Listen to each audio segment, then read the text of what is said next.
with Patricia again from patricialohan.com, and we're going to be talking about bedrooms today, which for me is it's really important, obviously for the adults in the house. It's meant to be the love center, but I guess as a mum of 4, I actually see bedrooms as a real center of nurturing for my children. We haven't actually talked about that, but for me, the bedrooms for my kids and what I want to create for them is a really safe space and a space where they can be really energetically and physically nurtured. Because we all know, any of us who have kids or have nieces or nephews or little brothers and sisters know that a child who has not slept well, holy dooly, or a child who is sick, they need to sleep. That's where we repair and where we nurture and where we grow. They grow when they're asleep. For sure. And so I'm quite intrigued to hear what you have to say about bedrooms. Well, I just love that you've kind of come from this perspective, because your bedroom has to be a sanctuary, basically. Okay. The word is sanctuary, and there's 3 words for a master bedroom, for example. Okay. There's 3 words we look at: rest, romance, relaxation. And you really need to focus on those 3 words. I love how you were I love my bedroom. You want to come in. I did. I said, come and look at my bedroom. I love my bedroom. The bed isn't made, but come in. And honestly, that is the most powerful way to feel about your bedroom. You want to walk in and be oh, I'm so happy I'm here. And it needs to be a step away from the rest of your life. So you don't want it to be full with exercise equipment, all your books, all your yoga gear, all of your, all of the stuff that is associated with your outside life. With your day. With your day. You need to, you can't have, I was doing a house in New York a couple of months ago, and the guy had all of his files from work beside his bed. And I was oh my God, that can't be in your bedroom. How do you sleep? How do you switch off from work? So how do you disconnect? How do you disconnect? You're not. You're just not. So you're not switching off, and you really want to think about what I have in here. And also just limit the amount of stuff you have. So on your bedside table, 1 book, maybe 2, not full of just stuff, because that is all affecting your sleep as well. Absolutely. My husband is shocking for collecting books on his bedside. And so he went away last week for work, and I went in and literally was gone, gone, gone, gone. Put them back into the study. He came back, he's who? And I'm it was me. And that's really great, because the thing is, once you clear that space, I bet you he slept better. I remember having a really fun conversation with a lady once, and she's I don't believe in Feng Shui. But I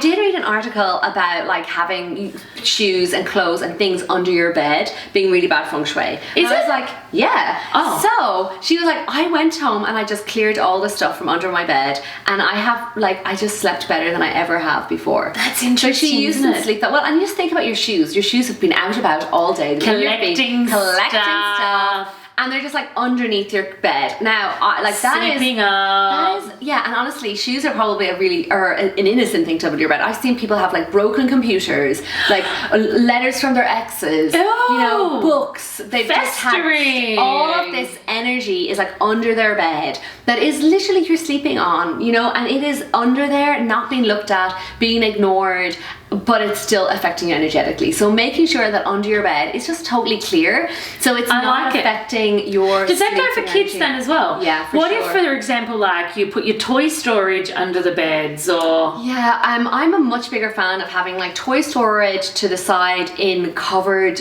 cupboards, or in baskets, or really just allocate little homes for all of it. And then for children, say if you do have to have or have cupboards underneath the bed, linen, things that have no emotional attachment to. Yes, spare blankets, spare pillows. Yeah, okay. That's fine. That's sort of more innate. Exactly. Less energetically attached to our day. Yeah, okay, for cool. Sure. Now, what about, I know as a renovator and a designer, for me, I love walking in, and I'll always do it unless we prove otherwise here, that you should look in onto your bed. Yes. Oh my God, that's the best thing ever. Okay, cool. And I'm so glad you do that, because a lot of people don't realize this, but if you're sleeping with your head to the bed or to the door, you can't see what's coming at you. So you're in a very vulnerable position. You're in a vulnerable position, and you're not maybe 100% supported. So you want to make sure that when you're lying, and this one of the big things about Feng Shui is like we work with what you've got. So there's some rooms. Yes. So it's not like a recreate your house. Yeah, and like there's some rooms that are made that the bed is only going to sit in one place. Going to fit. Like that's the only place. Whether there's wardrobes or an ensuite, it won't fit. Windows. Yeah. So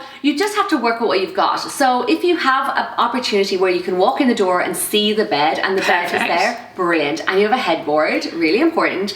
That's the best. Hey, what is that? Because I'm a lover of a headboard. You've seen my bedroom because I invited her in because I loved it. It's got a parquetry timber wall and it's got a headboard and what is it with the headboards? Headboards are representing support again, like energetic support for you in your life. We've got your back. We've got your back, exactly. I like and it's that sense of also disconnected from the energy of the actual building as well. That you've got this space between you and you're feeling supported. You come in, it looks really good. It's really lovely. So I'm a really big fan of like a good headboard, ideally like wooden or a soft fabric one. Not really metal. We're not a big fan of metal beds, but if you have a metal bed, it's not the end of the world. Like, could you soften it with throw rugs over the bed head? Yeah, for sure. Okay, you could totally do that. And then like positioning your bed, just work with what you've got. You know, if you can get in a position to see the door, great. If not, perhaps you can just when you're lying in your bed, like have like a small little mirror at the end of it so you can see the door. So it's like you're able to see what's coming at you. So for example, if I was laying in bed and my bed head was here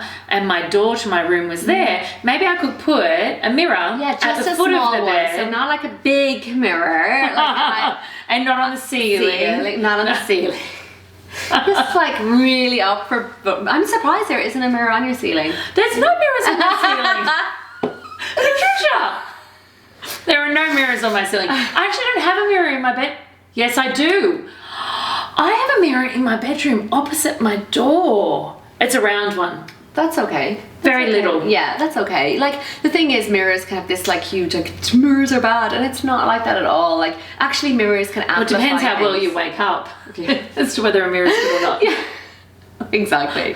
Well, so mirrors can be positive. They can amplify because things. they can amplify things. So I would love if I had a dining room table, I would put a mirror there, like along the side of it. If you can, if it sits like that, and you have like some flowers and some fruit, so it like amplifies it, it doubles it. See, I have the same opinion of a mirror when it comes to a view. Like I see very little use as a designer. I see very little use in putting a mirror in a space where it reflects something that isn't that nurturing. Yes. You know, whereas for me, when I think about space medicine and how to bring that in, if you can put a mirror opposite a view, if you can put a mirror opposite a beautiful floral arrangement or opposite an amazing nurturing piece of art or even just a vignette of plants in the corner, I'm like, we've just like completely doubled our money. Like, exactly, because you're really bringing cool. nature in. Like you're bringing. Hey, do you believe, bit random, but say we're talking about amplifying and stuff in regard to mirrors, like if you're in like a really good space and you have really good energy field on and you got your juju on, that mirrors can actually be great because it's actually amplifying that energetic feeling when you look in them. For sure.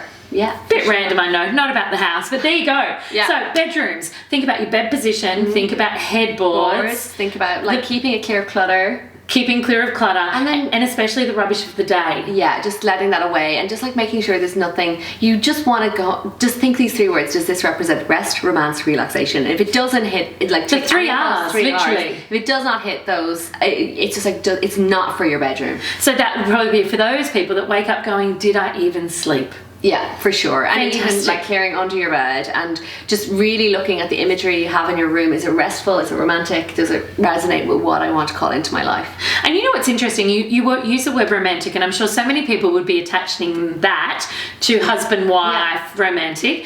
But I guess for me, I also, for romantic for me, conjures up dreamer and imagination and a space to flow, and that's actually something that I would love for my children as well. Yeah. I would love for their rooms, even my 3 boys, for there to be, so for my little boys, romantic to them would be imagination and space where they could create whatever it is that's happening in their minds at the moment. You know, romance for my eldest son would be, you know, the space where he felt safe and masculine enough to explore his feminine. Yeah. Realistically, and for my daughter it would be so she could just dream and dream and dream. So I like that the 3 R's, if we allow ourselves, the 3 R's can actually go across all genders and all ages in our house. So for sure.